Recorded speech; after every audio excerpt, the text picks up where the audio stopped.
This is Kieran and my co-host Roken. with Dragonbone Tavern Podcast Episode 3. Today we're going to be talking about Morrowind, but we're going to start off. The website is coming along. We added BBC coding to it, and yeah, that's really all that we've gotten done. It's been a busier week for us. Hopefully some more will get done this week. And we're going to move quickly along into our game spotlight, because there aren't very many mods that are notable for Morrowind. I thought we'd talk about a game that both me and Roken have played many times. We're going to be talking a little bit. We're going to talk up Battlefield 3. If you haven't played this game, it is an excellent first-person shooter, though we do know that first-person shooters aren't for everyone. You can actually destroy your surroundings, and you can actually get, if you play the PC version, up to 64 players, which is 32 per side. Most consoles only go up to 32 for a total game. So, that's a nice thing. Though, I have to say, for Xbox, they did drop it down to 24, and the maps are a little bit smaller. But then again, from what Roken's told me, because he has it for Xbox, he likes it enough. Is there anything really else different about the Xbox version? You still have the planes and everything. Yes, you still have jets. You have both kinds of jets. You have all the helicopters, mostly the same guns. I have noticed that in the PC version, you get different guns at different times for some reason, but not usually by too much. Yeah, so game overall is really nice first-person shooter. It's really user-friendly to get into. There's not much really to work out. They start you off with really nice weapons, and unlike coming into a game like Call of Duty, and I'm going to pick on Call of Duty probably a lot. And I'm playing that currently. Yeah. But you're really all kind of equal, though you may be better with a certain gun. That's up to how you personally work with weapons. All weapons are generally equal. If they have a higher firing rate, they usually do less damage. But if they have a long range fire rate, they're usually gonna be like sniper rifles, and they're gonna shoot and usually kill in one hit for the longest firing rate. So it's give and take. I'd like to make a point, if I may. Yeah. Any sniper rifle in Battlefield 3, at least for the 360 version and PC version, which I've seen, any sniper rifle, no matter the caliber, does not get a one-shot kill if your opponent has full health unless you get a shot to the head. The realism of the game is cut down at that point, but at the same time, it keeps one camper from sniping off your whole team. Have you used the 50 cal? Yes, the Barrett 50 cal is the first sniper rifle you unlock with the 360. That's strange. I'd have to look into that a little bit more, because I would think the very last sniper rifle generally that you get in the game is the most powerful, but also you're ungodly slow with it. But yeah, that may be true because of the fact of you could, and if you ever played Bad Company, you could basically snipe off a whole team if you had the last sniper rifle, but you were really slow with it, so it was easy also to pick you off. Which is a nice thing about Battlefield. You exchange some things for others, making the game overall really, really Balanced. Balanced, yeah, that's the word I'm looking for. So, overall, you should check this game out. We're not really going to spend a lot of time talking about the downfalls of the game today. We may end up talking a little bit more about it later. This is just us telling you this is a game you should go out, try. And yeah, so we're going to move right on through. I have one more comment to make. Okay. For all of you who do see these things like, oh, you can fly helicopters and jets. Well, jets are predominantly easy to fly. I do want to say one thing. Go to YouTube and look up how to fly a helicopter. Because if you're anything like me, you decided, I want to go right in and play it. You got into the helicopter. It said, press the right trigger to take off. You did so. Then you did a barrel roll into the ground. Yeah, that is one of the things. It is there is some things that are a little bit harder to grasp. PC version, it's a little bit easier to control, but they are harder to control. I wouldn't say that any part of the game is really easy to play. I would also say if you're just starting, don't go straight into playing the multiplayer. Play through the single player campaign. That'll give you a good grasp of everything. And if you have a friend who already is playing it, play some co-op matches. That gives you a good grasp because there is a helicopter flying part where you can get used to playing it. But is there anything else we really need to say about it?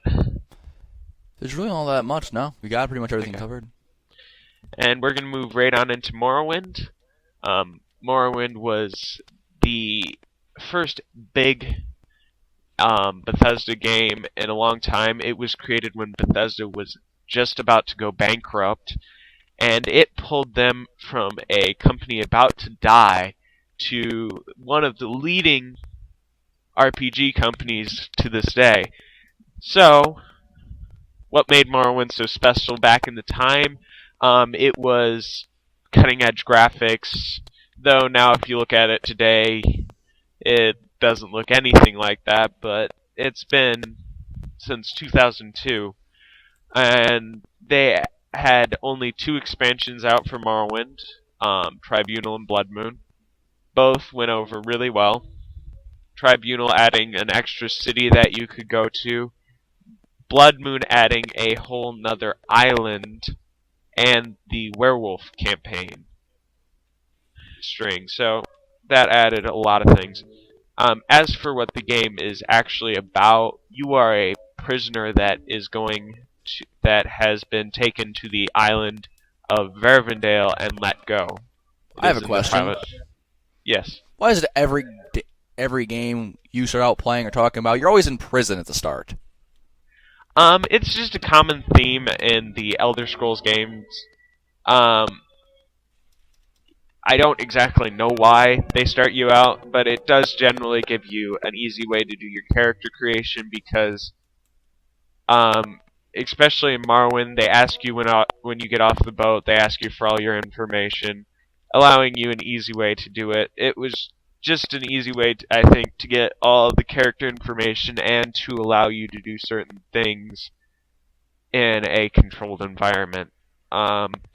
Also, in Skyrim, they do it because it gets you a good grasp of what's going on. You meet the main story characters, the rebels, and everything. So, yeah, you kind of ask, why do you always have to be in prison? But otherwise, the question is what starts the story? It's just a way that they start their stories, and they do a fairly good job at it. But as I was saying, you go to Vervindale, which is in the Morrowind province, and from there you're doing a quest string. I haven't finished this game, so I don't really grasp all of what it's about. It's not as easy to explain. All you know is that there's something going on. I'd have to play through all of it, and it's been a while. If you really want to know more about what it's about, I've only made it through the first few quests. But to know what it's about, you can go look it up on the internet if you really want to know. Or buy it. Or buy it. It is fairly cheap. You can get the Game of the Year edition for only a few bucks. Probably at most, I'd say 20. Because it is one of the... Right now, it might be up because of the release of Skyrim. So, I don't have much to tell you about the storyline, but as for the gameplay, gameplay is actually fairly smooth. The opening's a little rough, but it starts you off with a nice cutscene, like all the Elder Scrolls games, except for Skyrim really didn't have a cutscene. It just had you bound, so you couldn't really do much. But the cutscene gives you a lot of the information you need to know. I'm watching it right now, and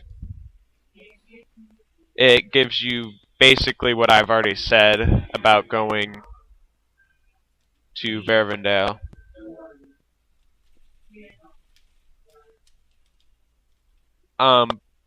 But game altogether, it really does most of the.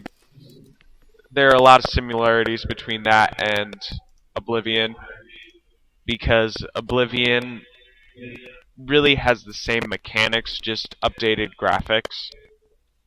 And Oblivion does a little bit better at its opening. And its storyline's a little bit easier to follow, because they tell you a lot more on the outset. But Morrowind does have its strengths. For its day, it was one of the best RPGs out there, and it did have a very nice way of doing its skills.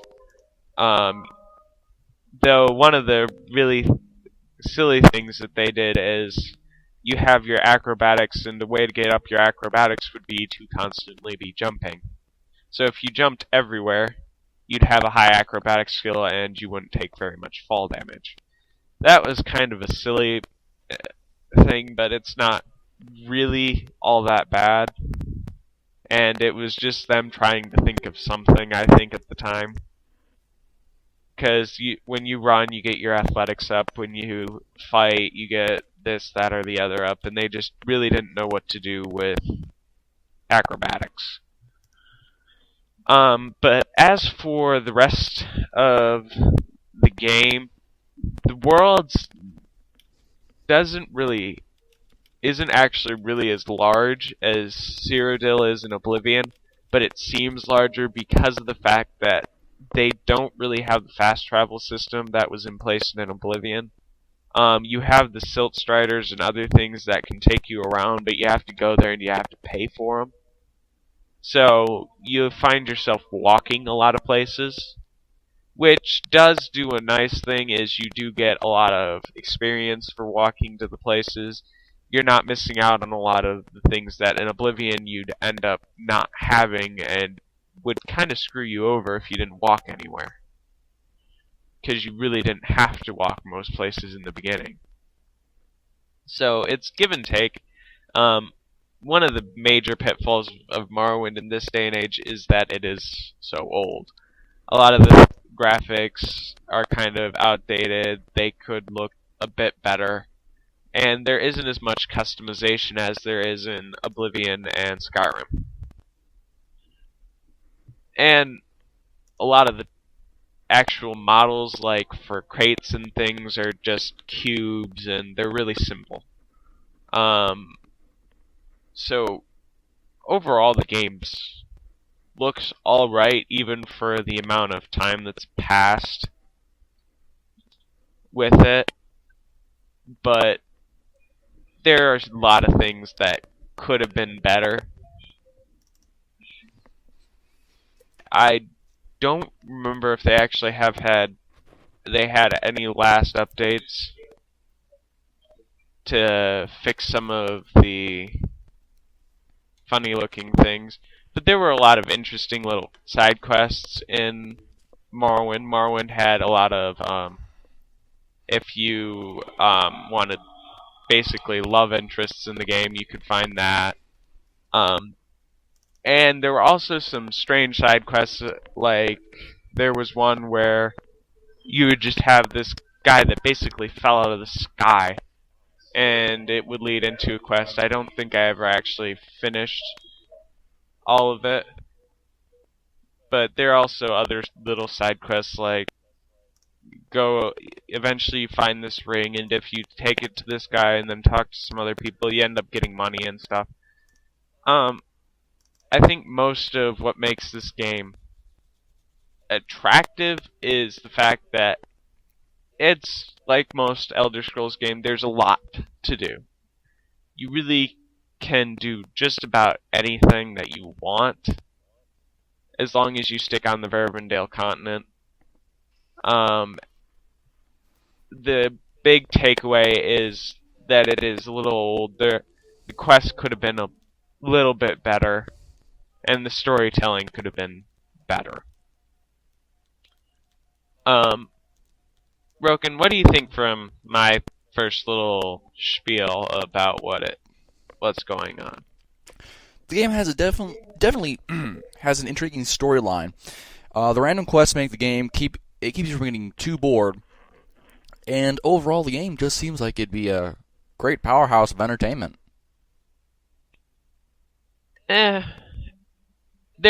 I would say if you really want to look at Morrowind, you probably should play some of the other Elder Scrolls first, though, because it does kind of... It's a little bit hard to get used to at first. And there are a lot of things that we're used to in our games now that just aren't there, just because of the time. You can't really have the nice character editors that you have in Oblivion and Skyrim, where you can affect the way the face looks to a T. They're back to you pick out of a generated faces, more like how games like World of Warcraft work. Just because at the time you really couldn't do things like that. And the other thing that would have been nice that really hasn't come in until Skyrim is the fact that the character generation's kind of a little bit of stop and go through the beginning of the game. So it could be better, but it could have been a lot worse, and it obviously did extremely well. I played it up until the point that I got Oblivion, but unlike Oblivion, I didn't keep playing it after the next game came out. I still played Oblivion once Skyrim came out. Morrowind just kind of fell to the background because most of what you could do in Morrowind was in Oblivion. And I never really cared to get into the storyline of Morrowind that much because there wasn't really any interest there. It never really pulled you in that far, and it was hard. I will give it that. It was a difficult game. Though I just recently found that there was apparently a difficulty meter that you could change. Though it's been a while, so I'll probably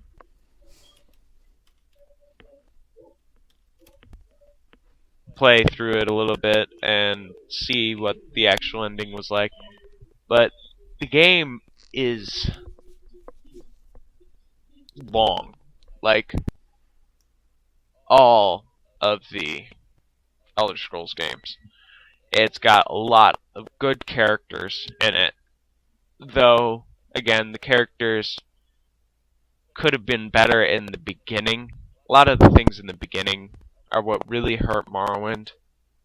But back in the day when Morrowind came out, it was kind of tasteful to do your game that way, I think. It's been a while since I played games from Morrowind's day and age, which was, like I said earlier, back in 2002. It's kind of... I'm going to go off a little bit on a sidetrack.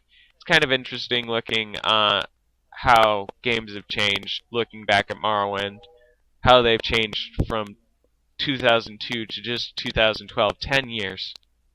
And we've seen a big leap in our games. You think most games, probably out in like 1995. No, you go back and look, and they're out in the 2000s. So, our games have had a big leap in this decade. Probably the best look at it is looking at Morrowind and then looking at Skyrim. Two games that are built by the same company that are vastly different in both graphics, the way they run, and everything, because games have just gotten better. Which, again, is something that's probably up for debate. But Morrowind was, as I keep repeating, it was a good game. It's just old. I wouldn't say that it's something that should steer you away from trying it, but don't expect it to be State of the exactly art. like Oblivion, where you've got these sterling, nice graphics. It was nice for the time. So you're gonna be looking at it probably now, and it's gonna look pretty bad. You really can't get screen resolutions that you can get with the new monitors now. So the game's kind of a little bit old. I don't even think it has a widescreen. So there are a lot of things that are pitfalls, but there are games out today that I wouldn't put much better in the way of graphics. But they still do really, really well. So, any comments that you want to make before we wrap Morrowind up? Nope, no comments here. Like I said, Morrowind didn't have very many outstanding, at least not to me, mods. Though, when you get Morrowind, it actually comes with the construction set that you had to download for Oblivion and Skyrim. So you can make your own mods right off the bat for Morrowind. It's not that difficult, though it does take a couple minutes to get used to how the interface works. But like I said, a lot of the character creation is similar to Oblivion's, a lot of the game in general. Something that I actually threw out there that I should have spoke a little bit more on is I said something about Silt Striders. If you haven't ever played Morrowind, you wouldn't know, even if you have played it, Oblivion and Skyrim.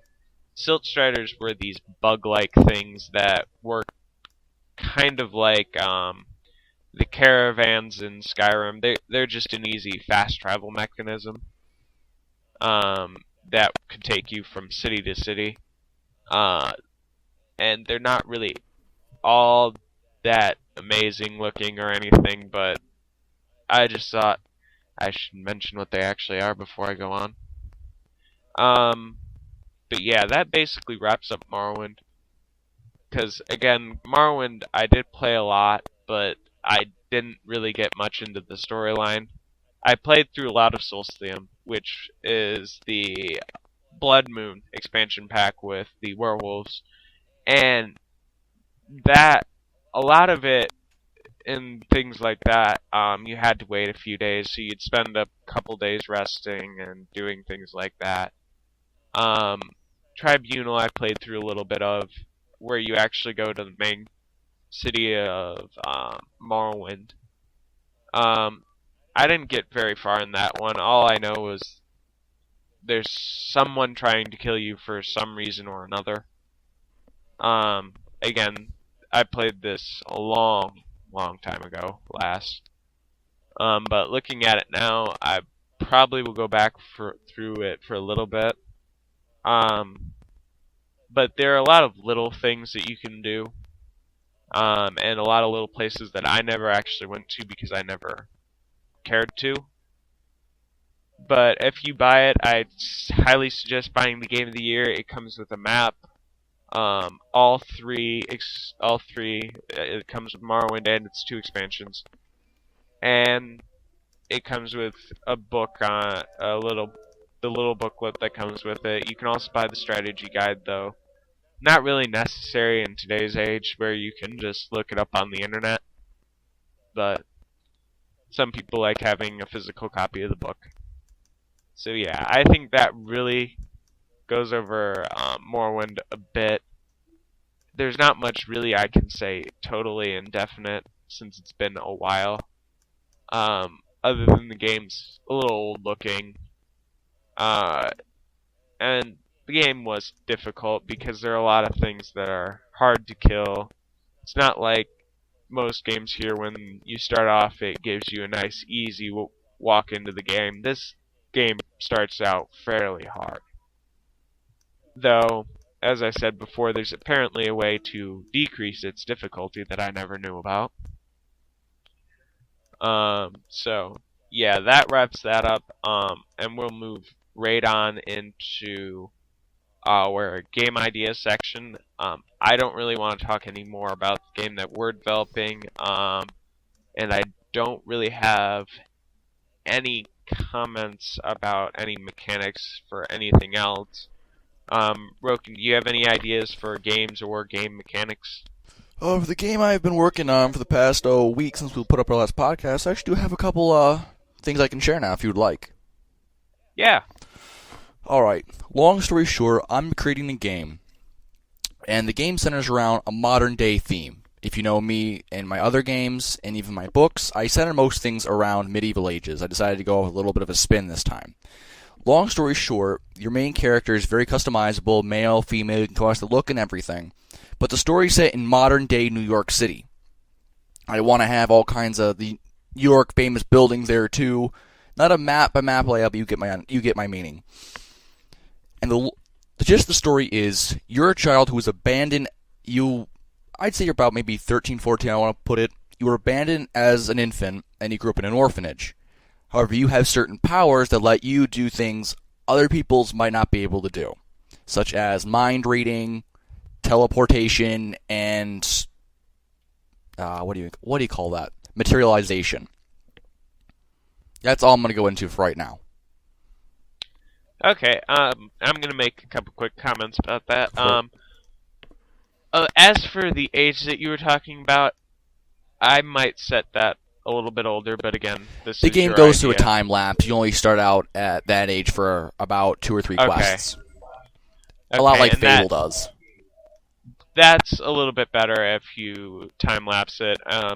But the only thing about having someone who's really young is that really does cut down, especially in a modern setting, what they can do. Exactly. But as for setting it in New York, that would actually be a really cool idea. You'd probably want to do it like they do in Assassin's Creed, where they actually modeled the entire city to specifications of what it was at its day. So you'd take New York, and there's enough maps and things that you can find out what New York looks like and everything. And you can put, if you want certain buildings to be changed, because you can put it a little bit postmodern. And that would be actually really kind of cool. As for the powers part, I'd have to know a little bit more about the game to make any comment about that, about where the storyline goes, and so I can't really make any definite say about that. But it sounds interesting enough. It'd probably be something if I had a demo or something where I could see what it was. I might try it, but it wouldn't be something that I'd be running out and buying at this point. I just don't know enough. But yeah, actually, I want to take a second and go back to something we talked about a little bit at the beginning of yesterday's podcast. For those of you who haven't watched... Do you mean last week's podcast? Last week's, yes, last week. Last week's podcast. For those of you who haven't actually listened to that last week's, Roken here has a friend doing a YouTube vidcast around gaming. What was his YouTube name again? SirDog33 at youtube.com. There will be a post of the link to his YouTube in the notes. From what I've gotten the gist of it, from what Roken said, he does a whole bunch of gaming stuff, a lot like we do. And we're trying to support each other up, and he's making comments about us on his, and we're making comments about his stuff on ours. So you should really go check him out. He sounds like a great guy, and he'll probably do a lot of different things compared to us. So yeah, just check him out. He does like reviews and stuff, doesn't he? That he does. Yeah, he'll probably be more focused on reviews, where we're going to be more spastic about things. So if you like the reviews and stuff, he's probably a better place to go. So yeah, go check him out after you finish listening to this podcast. And this is Kieran and my co-host, Roken Zelza. signing off. Have a great day.